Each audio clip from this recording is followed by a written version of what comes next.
दुनिया के इतिहास में कई युद्ध और लड़ाइयों के बारे में आपने पढ़ा और सुना होगा। भारतीय इतिहास में भी कई युद्ध लड़े गए हैं जिनके बारे में कई कहानियां प्रचलित हैं।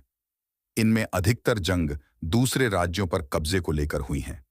लेकिन 1644 ईस्वी में एक युद्ध सिर्फ एक तरबूज के लिए लड़ा गया था। आज से करीब 376 साल पहले हुई इस जंग में हजारों सैनिकों की मौत हुई थी। आइए जानते हैं इस युद्ध के बारे में। दुनिया की यह पहली जंग है जो सिर्फ एक फल के लिए लड़ी गई थी। इतिहास में यह युद्ध मतीरे की राढ़ के नाम से दर्ज है। राजस्थान के कई इलाकों में तरबूज को मतीरा के नाम से जाना जाता है और राढ़ का मतलब लड़ाई होती है। आज से 376 साल पहले 1644 ईस्वी में यह अनोखा युद्ध हुआ था। तरबूजे के लिए लड़ी की यह लड़ाई दो रियासतों के लोगों के बीच हुई थी। दरअसल उस दौरान बीकानेर रियासत के सीलवा गांव और नागौर रियासत के जाखड़िया गांव की सीमा एक दूसरे से सटी हुई थी।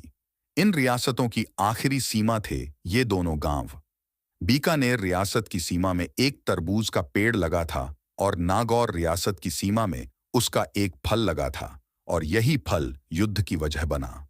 सीलवा गांव के निवासियों का कहना था कि पेड़ उनके यहां लगा है तो फल पर उनका अधिकार है, तो वहीं नागौर रियासत में लोगों का कहना था कि फल उनकी सीमा में लगा है तो यह उनका है। इस फल पर अधिकार को लेकर दोनों रियासतों में शुरू हुई लड़ाई ने एक खूनी जंग का रूप ले लिया। बताया जाता है कि सिंघवी सुखमल ने नागौर की सेना का नेतृत्व किया, जबकि रामचंद्र मुखिया ने बीकानेर की सेना का नेतृत्व। सबसे बड़ी बात यह है कि इस युद्ध के बारे में दोनों रियासतों के राजाओं को जानकारी नहीं थी।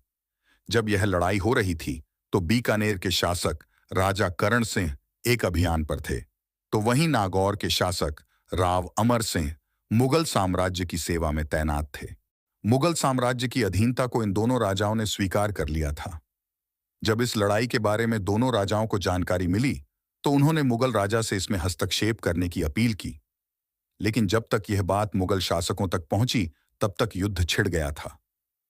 इस युद्ध में बीकानेर रियासत की जीत हुई थी, लेकिन बताया जाता है कि दोनों तरफ से हजारों सैनिकों की मौत हुई थी। और प्लीज आप लोग चैनल को सब्सक्राइब करना ना भूलें और बेल आइकन को क्लिक करें ताकि आपको ऐसी ही और भी जानकारी मिलती रहे। जय हिंद।